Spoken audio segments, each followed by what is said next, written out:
नमस्कार, मैं अश्विनी कुमार। आज 2 अक्टूबर के दिन पिछले साल मरीजों के लिए सरकारी अस्पतालों में निःशुल्क दवा वितरण योजना शुरू की गई।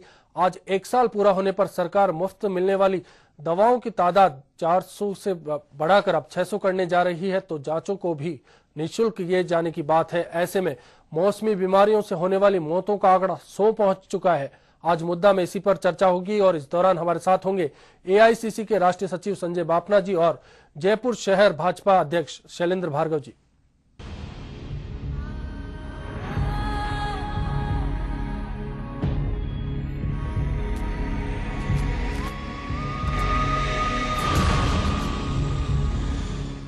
आइए पहले सुनते हैं मुख्यमंत्री अशोक गहलोत और चिकित्सा मंत्री दुर्रू मियां ने क्या कहा आज दवा वितरण योजना का 1 साल पूरा होने पर।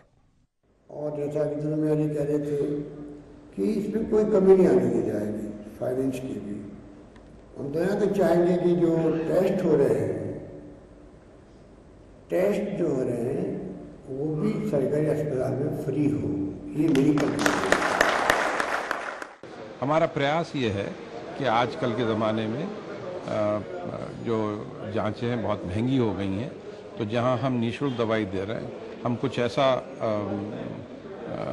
कुछ अपने कर सकें जिससे कि जो महंगे टेस्ट हैं ख़ास तौर पे उनको हम किस तरह से हम गरीब आम आदमी को राहत देने की तैयारी है। सरकार ने सौगात दी है। चलिए अब देखते हैं कि सरकारी दवा वितरण योजना कितनी कारगर है प्रदेश में।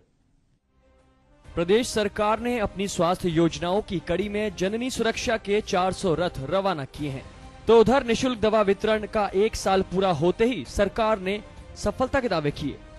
सरकार दावे करे भी तो क्यों ना, आखिर करोड़ों का सालाना बजट इस योजना पर लग रहा है। लेकिन क्या जमीन पर यह योजना कारगर है? क्या जो मकसद सरकार सोचती है कारिंदे उसे पूरा करने के लिए तैयार हैं? ये अपने आप में बड़ा सवाल है। लेकिन ये सवाल और भी पुख्ता तब हो गया जब इस सीजन में मौसमी बीमारियों के कारण मौतों का आंकड़ा 100 तक पहुंच गया।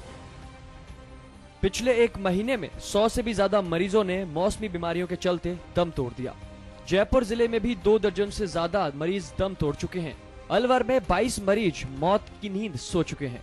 भरतपुर में मलेरिया से 1 की मौत हो चुकी है। कोटा में 3 मरीज अपना दम तोड़ चुके हैं। धौलपुर में 13 लोगों की मौत हो चुकी है। झालावाड़ में 5 लोग मौत की नींद सो चुके हैं। बूंदी में 5 मरीज अपना दम तोड़ चुके हैं और 12 में 4 मरीज इन मौसमी बीमारियों के चलते अपना दम तोड़ चुके हैं। तो जिस तरह ये मरीज मौत के मुंह में जा रहे हैं, उससे सवालों पर सवाल खड़े होते जा रहे हैं। अस्पताल में वार्डों की हालत काफी चिंताजनक है। बेड मरीजों से ठसाठस भरे पड़े हैं, तो डेंगू, मलेरिया, वायरल और स्वाइन फ्लू फैलता ही जा रहा है।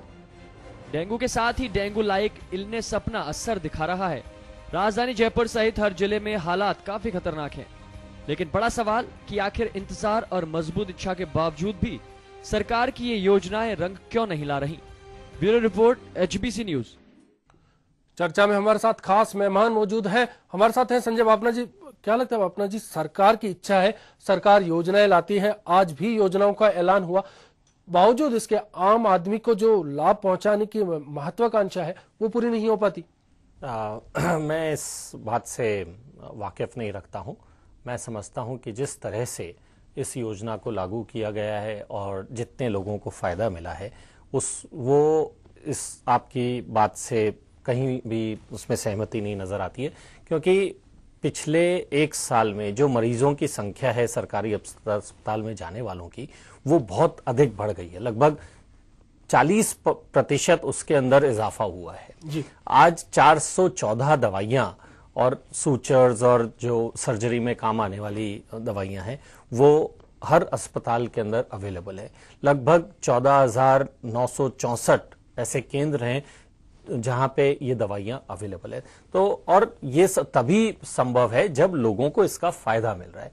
आज अचानक से 1 साल के अंदर अंदर 40% अगर इजाफा लोगों का अस्पताल में जाने वालों का बढ़ रहा है, तो आप ये समझ सकते हैं कि एक बहुत बड़ी जनसंख्या है इस प्रदेश की जो इसका फायदा ले रही है। लगभग 4.5 करोड़ मरीज पिछले 1 साल में इस योजना का लोगों ने फायदा उठाया है। भार्गव साहब, क्या आप इत्तेफाक रखते हैं इस बात से कि योजना कारगर है, उसके बावजूद जब मौसमी बीमारियों का प्रकोप आया तो 100 मौतें एक महीने में हो गई? देखिए, मेरा मानना है कि योजना अच्छी थी, इसका उद्देश्य ठीक था, लेकिन इसका जो क्रियान्वयन जिस तरह से किया गया है, इसके जो मूलभूत उद्देश्य थे, हम शायद सरकार उससे भटक गई है। योग्य जन को जो इसके योग्य फ्री दवाई मिले उस तक हम सहमत हैं, लेकिन सरकार के जो जिस तरह से ये योजना बनाई गई उसमें जो इसके योग्य नहीं है या जो फ्री की दवाई नहीं लेना चाहता उस व्यक्ति को भी आज एसएमएस अस्पताल या किसी सरकारी डॉक्टर को दिखाने से रोक दिया गया। हो सकता है कोई व्यक्ति जेनरिक दवा लेने के लिए सहमत नहीं हो, वो यदि सरकारी डॉक्टर को दिखाना जाना चाहता है तो उसको इस सुविधा से वंचित कर दिया गया। कोई व्यक्ति यदि उसका इंश्योरेंस हुआ है, उसको यदि सरकार से सहायता नहीं लेनी है, वो यदि इंश्योरेंस कंपनी से उसका क्लेम लेना चाहता है, तो चूंकि सरकारी डॉक्टर बाउंड है कि वो जेनरिक दवाई लिखे और वहीं से दवाई ले, इन सब सुविधाओं से जनता के क्या मानते बहुत बड़े कारण वर्ग क्या, को वंचित सोमोतो कर का दिया जो गया। कारण है वो कहीं ना कहीं व्यवस्थाओं में खामी है? नहीं, व्यवस्था ही नहीं, योजना में भी खामी है, व्यवस्था में तो खामी है ही। व्यवस्था की खामियों की तो एक लंबी फहरिस्त है, जिसको हम जैसा अभी सारा आंकड़े बता रहे हैं कि इंफ्रास्ट्रक्चर डेवलप किए बिना, जैसा अभी संजय जी ने बताया कि लगभग 40% लोग मरीज यहां बढ़ गए। तो हिंदुस्तान में एक आदत है, यदि कोई चीज फ्री की मिल रही है तो लाइन से लग करके भी मालूम चल रहा है कि साड़ी यदि फ्री में मिल रही है तो चाहे 10 महिलाएं मर जाएं, संजय जी कुछ कह रहे हैं? 10 महिलाएं मर जाएं। मैं इस बात से वाकिफ नहीं रखता हूं कि कहीं पे भी कोई चीज फ्री मिल रही है तो हर हिंदुस्तानी जाके वहां पहुंच जाता है। हिंदुस्तानियों को इतना हल्का आप नहीं आके, मैं नहीं समझता, मैं समझता हूं। मेरी बात कह लेने दें जी बिल्कुल, पर ऐसा नहीं कि हिंदुस्तानी आदमी छोटा सा फ्री कैंप चीज के लिए लाइन में लगता है। यदि छोटा सा कैंप 2 डॉक्टर को लगा के बैठाते हैं तो आज भी फ्री डिस्ट्रीब्यूशन के बाद भी वहां 500 की संख्या से नीचे कोई कैंप नहीं जाता। अब सारे अखबारों के अंदर कहीं भी यदि कोई फ्री कैंप भी लगता है तो 500 से नीचे की संख्या नहीं जाती। आप क्या मानते हैं कि 40% इजाफा दवा होना तो बड़ा वितरण की विषय जो नहीं है। व्यवस्था है उसमें वो लोग जो बीमार नहीं है, कहीं ना कहीं वो लोग भी पहुंच रहे हैं, इस कारण ये योजना पॉपुलर हो रही है? नहीं, उनको फ्री की दवा मिल रही है, वो ले जाके पटक देते हैं। और फ्री की दवा का, किसी भी चीज का फ्री का वो असर नहीं होना चाहिए। और जो जिस तरह से भ्रामक प्रचार किया जा रहा है, फ्री की दवा जिस तरह से 5 में से 5 दवाई लिखी जाती हैं, 3 दवाई मिलती हैं, 2 दवाइयां वापस शुल्क के साथ दी जाती हैं। इस सरकार ने रजिस्ट्रेशन का शुल्क जो कभी 2 रुपए था एसएमएस का, उसको 2 रुपए से 5 रुपए से करके 10 रुपए कर दिया। इसी तरह से जो आज जांच की निःशुल्क घोषणा की गई, सर्वथा भ्रामक और निष्प्रभावी है। एमआरआई का जो पिछला टेंडर था उसमें 2200 रुपए में एमआरआई की जांच होती थी, आज 3200 रुपए ले जा रहे हैं। बिल्कुल, और बिल्कुल, वो काफी difference है। तैयारी है। संजय कुछ कह रहे हैं? मेरे को बात पूरी कर लेने दे प्लीज, मेरे को बात पूरी कर लेने दे। बताइए। 3200 रुपए में से ऐसा नहीं है, जो जिसने टेंडर पास किया है उसको आज भी 2000 रुपए मिल रहे हैं। सरकार ने इस निःशुल्क जांच के नाम पर, निःशुल्क दवाई के नाम पर, निःशुल्क जांच वो इलाज के नाम पर लूट मचा रखी है। 1000 रुपए, 1100 रुपए पर एमआरआई की जांच सरकार खुद वसूल कर रही है। आरएमआरएस में पैसा जा रहा है। सिटी स्कैन बिल्कुल बिल्कुल बिल्कुल बिल्कुल, कई तथ्य है आपके पास। संजय जी कुछ कहना चाह रहे हैं? मैं समझता हूं कि ये बिल्कुल भ्रम फैलाने वाली बात है। पहली बात, जो जांच फ्री करने की बात कही गई है वो आगे के लिए कही गई है, अभी नहीं की हुई है। ये एकदम साफ शब्दों के अंदर अभी मुख्यमंत्री ने बोला और चिकित्सा मंत्री ने भी बोला, तो ये मत कहिए कि ये अभी हो रहा है, पहली बात। दूसरी, जहां तक दवाइयों का सवाल है, बहुत आराम से मिल रही हैं, और कोई अगर फ्री मिल रही है तो जाके लाइन में लग जाएगा। किसके पास आजकल फालतू टाइम पड़ा है जो चला जाएगा और लाइन में लग के फ्री की दवाइयां लेगी? एक और सबसे अहम मुद्दा, अगर आपको लगता है कि ये स्कीम बेकार है, सही नहीं है, तो क्या भाजपा यदि मान लीजिए कहीं पे पावर में आती है तो इस तरह की योजना वापस ले लेगी?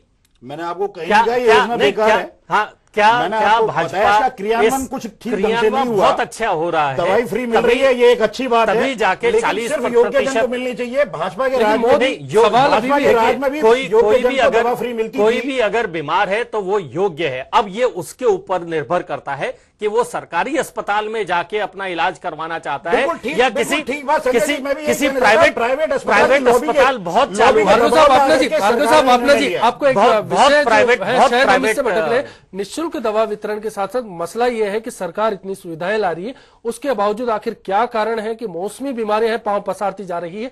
आइए आपको दिखाते हैं कि एचबीसी न्यूज ने इस मसले को उठाया था। जब बरसात गई तो उसके बाद मौसमी बीमारियों का अंदेशा था, हमने इस खबर को रखा था, आज का मुद्दा में रखा था, पुख्ता व्यवस्थाओं की बात हुई, लेकिन तस्वीर क्या है?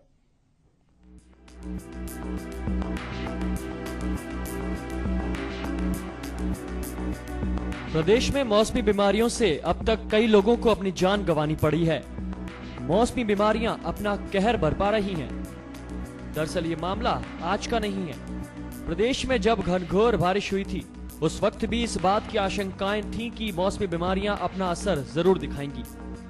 एचबीसी ने उस वक्त भी इस मामले को काफी गंभीरता से लिया था और इसे एक सामाजिक सरोकार मानते हुए पुरजोर तरीके से उठाया भी था।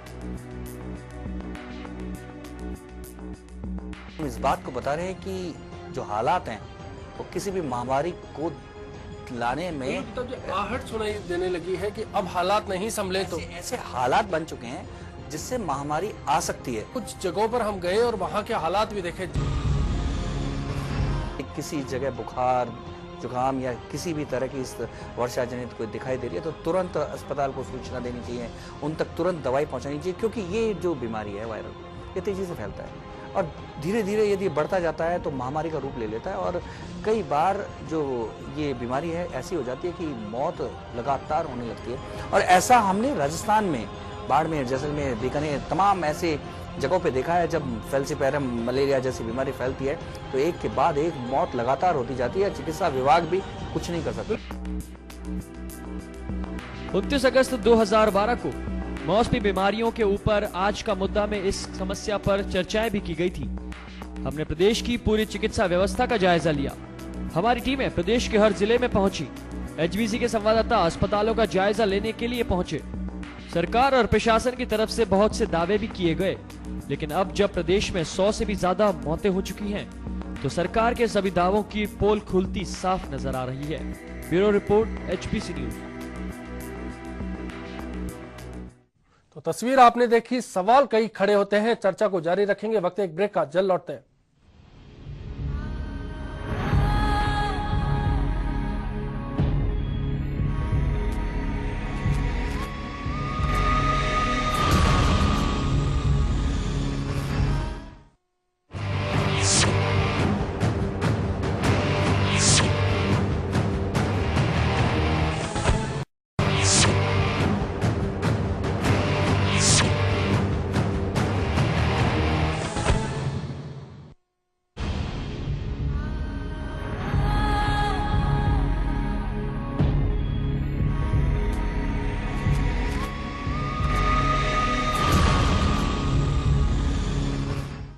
ब्रेक के बाद आपका स्वागत है। चर्चा जारी है। मौसमी बीमारियों के बाद हुई 100 मौतों पर आखिर सवाल बड़ा है। हमारे साथ खास मेहमान है भावना जी। जिस तरह से देखा तस्वीर थी, साफ तौर पर जब हम पहले पहुंचे 29 अगस्त की बात है, हमने कई जिलों में अस्पतालों का जायजा लिया। कहा गया कि व्यवस्थाएं मुस्तैद हैं, सरकार भी कहती रही कि व्यवस्थाएं मुस्तैद है। फिर खामी कहां नजर आई? आखिर क्या कारण रहा कि तमाम दावों के बाद अब 100 मौतें हो गई?